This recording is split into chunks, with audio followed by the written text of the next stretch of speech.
সুপ্রিয় শিক্ষার্থী, আজ বিজ্ঞান বিষয়ে অনুশীলন বইয়ের শিখন অভিজ্ঞতা একদিনে পৃথিবীর ইতিহাস এই সেশনে নম্বর হচ্ছে 11। নিচে প্রাণীটির নাম বলতে পারো। কখনো দেখেছো প্রাণীটি? নমুনা উত্তর হিসেবে দেখো, শীতে প্রাণীটি হলো তাসমানিয়ান বাঘ। এই প্রাণীটির পিঠে সাদা ডোরাকাটা দাগের কারণে একে তাসমানিয়ান বাঘ বলা হয়। এটি আসলে মারসুপিয়াল বা এক ধরনের অস্ট্রেলিয়ান স্তন্যপায়ী গোত্রের প্রাণী যারা নিজেদের থলিতে করে বাচ্চা লালন পালন করে। এটি দেখতে বড় আকারের কুকুরের মতোই। গায়ের ডোরাকাটা, সরু ডোরাকাটা লেজ ছিল, গায়ের রং ছিল বাদামি। বেশ অনেক বছর আগে বিলুপ্ত হয়ে গেছে। কোনো গণবিলুপ্তির কারণে মানুষের অবাধ শিকার ও দায়িত্বহীন কার্যকলাপের কারণে জলবায়ু পরিবর্তন, পরিবেশ বিপর্যয় এই অসাধারণ বুদ্ধিমান প্রাণীটি সহ অস্ট্রেলিয়া এবং তাসমানিয়ার বিশাল প্রাণী বৈচিত্র্যকে ঠেলে দিয়েছে প্রান্তিকে। শুধু অস্ট্রেলিয়া নয়, মানুষের আবির্ভাবের মাত্র অল্প কিছু বছর পরে গোটা পৃথিবীর প্রাণীদের একটা বড় অংশ হারিয়ে গেছে। এরপরে দেখবো আমরা যেসব জীব চিরতরে হারিয়ে গেছে তাদের তো আর ফেরত আনা যাবে না, কিন্তু এই মুহূর্তে পৃথিবীতে যে জীব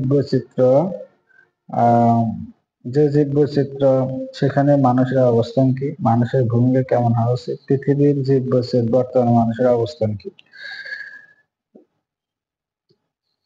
বাস্তুতন্ত্রের নিয়ম অনুযায়ী প্রাকৃতিক প্রতিটি একটি প্রজাতিকে টিকতে হলে অন্য প্রজাতির প্রাণীর উপর অনেকাংশে নির্ভর করতে হয়। একইভাবে মানুষেরও সুস্থ বেঁচে থাকার জন্য দরকার জীব বৈচিত্র্য।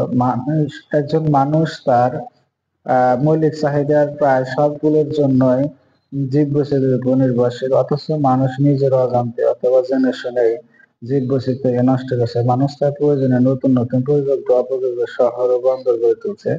বাঁচার শিল্পায়নের ফলে ধ্বংস হচ্ছে বনাঞ্চল, জলাশয় দূষণের কবলে পড়ছে। মানুষের এইসব অসচেতন কর্মকাণ্ডের কারণে নীরবে কাঁপছে প্রকৃতি, ধ্বংস হচ্ছে জীব বৈচিত্র্য। অতীতে জীব বৈচিত্র্য ধ্বংস হয়েছে প্রাকৃতিক কারণে, অথচ বর্তমান মানুষের অবিবেচনা প্রসূত কার্যক্রমের কারণে পৃথিবীর জীব বৈচিত্র্য ধ্বংসের দিকে যাচ্ছে। জীব বৈচিত্র্য মানুষের ভূমিকা কেমন হওয়া উচিত। আমাদের এই জীব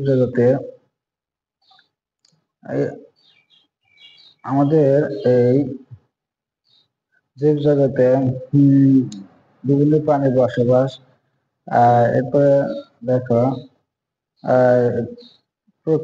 প্রজাতিগত বৈশিষ্ট্যগত অবস্থানগত খাদ্যাভাব নানা ধরনের পার্থক্য, এটাই জীব বৈচিত্র্য। এই পার্থক্য থাকার কারণে আমাদের জীব জগতে এক অভূতপূর্ব বৈচিত্র্য দেখা যায়। জীব বৈচিত্র্যের বাস্তুতান্ত্রিক এবং অর্থনৈতিক গুরুত্ব অপরিসীম। জীব বৈচিত্র্য জীব জগতের শক্তিমত্তা বাড়িয়ে দেয়। জীব জগতে যদি সবসময় একই প্রজাতির বা বৈশিষ্ট্যের জীব থাকে তাহলে একসময় সব জীব বিলুপ্ত হয়ে যেত। এছাড়া মানুষ প্রত্যক্ষ ও পরোক্ষভাবে বিভিন্ন প্রজাতির জীবকে ব্যবহার করে উপকৃত হয়। জীব বৈচিত্র্য মানব জীবন ও পরিবেশের ভারসাম্য রক্ষার গুরুত্বপূর্ণ উপাদান। বর্তমান ও ভবিষ্যৎ প্রজন্মের জন্য জীব বৈচিত্র্য রক্ষা করতে হবে, কারণ জীব বৈচিত্র্য ধীরে ধীরে হুমকির মুখে পতিত। ক্রমাগত হুমকির সম্মুখীন এই জীব বৈচিত্র্য রক্ষায় মানুষকেই মূল ভূমিকা পালন করতে হবে। মানুষের সচেতনমূলক পদক্ষেপ জীব বৈচিত্র্যকে সংরক্ষণ ও সঠিক অবস্থানে বজায় রাখতে পারে। জীব বৈচিত্র্য সংরক্ষণে মানুষের যেসব পদক্ষেপ গ্রহণ করতে হবে তার মধ্যে কয়েকটি নিম্ন: অধিক হারে বনায়ন সৃষ্টি করতে হবে, অবাধ প্রাণী শিকার বন্ধ করতে হবে, জলাশয় সংরক্ষণ করতে হবে, কীটনাশক ব্যবহার কমাতে হবে, কলকারখানার সঠিক ব্যবহারের মাধ্যমে কার্বন নিঃসরণ কমাতে হবে। এরপর শব্দ দূষণ কমাতে বন বা চাষের জমি ধ্বংস করে বন্ধ করতে হবে। জীব বৈচিত্র্য রক্ষায় নতুন আইন প্রণয়ন করে তার যথাযথ ব্যবহার করতে হবে। বিশ্ব প্রকৃতির উপাদানের মধ্যে মানুষ একটি। নানা উপাদানের মধ্যে মানুষের একটি প্রকৃতির বিভিন্ন আহ প্রকৃতির প্রকৃতির বিভিন্ন প্রকৃতির অংশ হিসেবে মানুষের দায়িত্ব কি হতে পারে?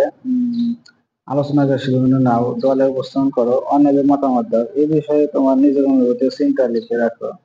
আর বিষয় দেখো, পরিবেশ বলতে বোঝায় সমগ্র জীব জগৎ এবং এই জীব প্রাকৃতিক পরিমণ্ডল, যাকে আমরা বলি প্রকৃতি, মাটি, জলাশয়, নদী, সাগর, বৃক্ষলতা, বনানী, পাহাড়, অরণ্য, জীবজন্তু আর মাথার উপরে শূন্য দিগন্তে বিস্তৃত নীল আকাশ, এই নিয়ে আমাদের পরিবেশ। পরিবেশ তথা প্রকৃতির গুরুত্বপূর্ণ একটি উপাদান হলো মানুষ।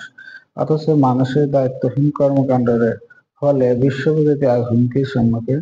মানুষ তার প্রয়োজনে প্রাকৃতিক ব্যবহারের সাথে সাথে অসচেতন ভাবে তাকে ধ্বংসের মুখে ঠেলে দিয়েছে।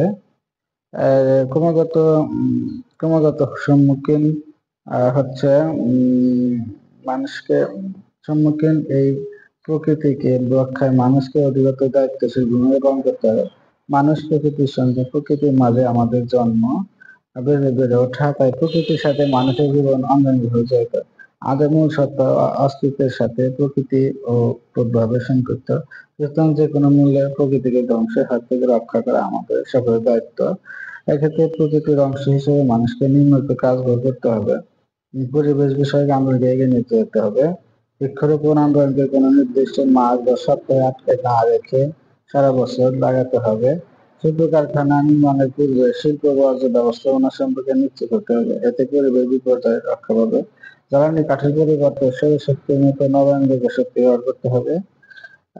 এরপর জমিতে মাত্রাতিরিক্ত রাসায়নিক সার, কীটনাশক ব্যবহার বন্ধ করতে হবে। এর পরিবর্তে জৈব সার ব্যবহার করতে হবে। জনসংখ্যা সীমিত রেখে সচেতন ও শিক্ষিত জনগোষ্ঠী গড়ে তুলতে হবে। এতে পরিবেশ বিপর্যয় রোধ হবে, আর্থসামাজিক উন্নয়ন ত্বরান্বিত হবে। Carbon dioxide, methane, carbon monoxide প্রভৃতি গ্রিনহাউস গ্যাসের উৎপাদন হ্রাস করতে হবে। বায়ু দূষণ, পানি দূষণ, মাটি দূষণ প্রভৃতি যাতে না হয় সেরকম ব্যবস্থা নিতে হবে।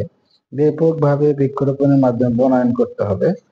আর অবাধ প্রাণী শিকার বন্ধ করতে হবে। পশু পাখির বিচরণ রক্ষায় কাজ করতে হবে। প্রয়োজনে আইনের সংশোধন আইনকে কঠোর প্রদান করতে হবে এবং তার বাস্তবায়ন করতে হবে। এভাবে বিশ্বপ্রকৃতির অংশ হিসেবে মানুষ তার দায়িত্ব পালন করতে পারবে।